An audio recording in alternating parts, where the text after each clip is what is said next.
Elie Wiesel once said, "To forget a Holocaust is to kill twice." In the film Schindler's List, Steven Spielberg creates a movie that won't let audiences forget. He tells the story of the Holocaust through the eyes of Oskar Schindler, a German who initially does nothing for anyone's benefit but his own. However, he eventually saves the lives of hundreds of Jews. By telling this story through his eyes, and the eyes of those around him, the story is made more personal, making the viewer feel like they've stepped back in time to a dark and very real past. The following scene is one of the most iconic from the movie, showing the liquidation of one of the ghettos, and the man sitting on the horse is Schindler.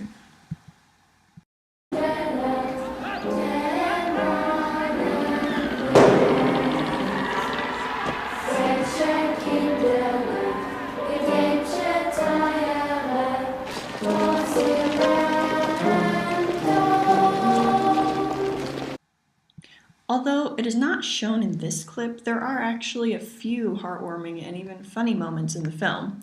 One example is a scene near the beginning where several Jews meet up for prayer, and while the rabbi is speaking, make black market deals, only to deny it and sit up quickly and comically whenever anyone looks over at them or questions them.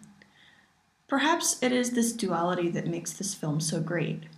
On the one hand, it is very hard to watch, sickening even.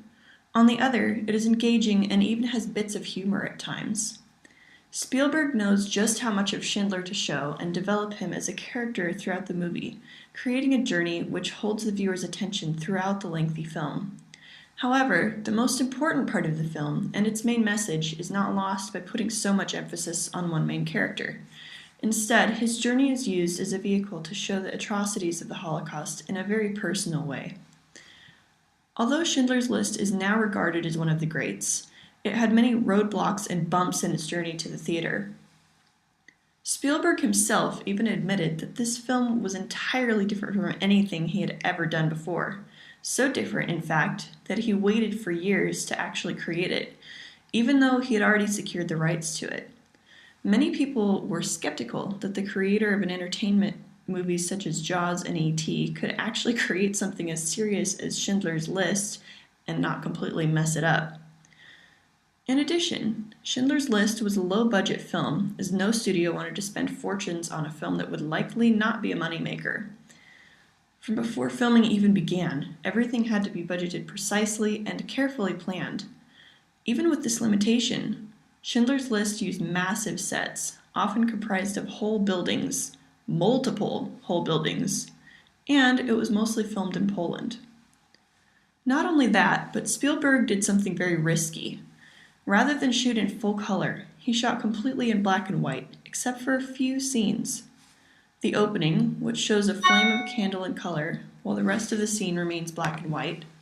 Of course, the clip I showed earlier, with the red dress of the girl in color, and later a plume of smoke and flame in an oven from a concentration camp is colored. And then finally, the end scene when the real Schindler's Jews are shown walking toward the camera, that scene is in full color. This was one of the many strategies Spielberg employed to make the film more like a documentary. In addition, Spielberg used handheld cameras, shooting while following the actors through crowds on foot, like what is done in documentary filming. And to make sure that the story was the focal point, not an actor, Spielberg actually didn't hire really any main guys. He did hire Liam Neeson, who was cast as Schindler, but at least at that time, he wasn't really what you would call a huge star.